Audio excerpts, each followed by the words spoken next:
one-on-one interview na ating kapusong si Grace Lee, ang Korean actor at singer na si Kim Hyun-jung. Nagkwento ang Korean heartthrob sa kanyang interests at maging tungkol sa kanyang pamilya.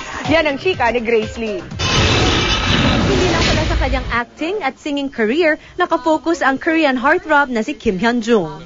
Pati kasi sa sports, interested siya. In fact, he gained muscles nga raw by playing soccer. Kung iimbitahin siya ng mga askas, maglalaro ba siya with them? And he said for sure. Pero may drawback rin pala ang pagiging famous niya.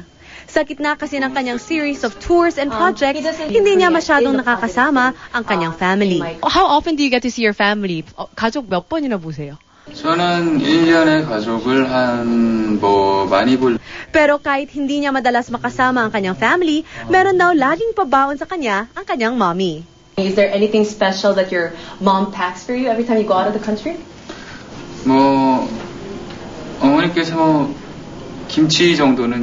Sinabi ni Kim Hyun-jung ang dahilan sa likod ng pagtulong niya sa organization na Abiertas House of Friendship na para sa single moms or unwed mothers. 무대에서 저는 노래하는 모습이고요.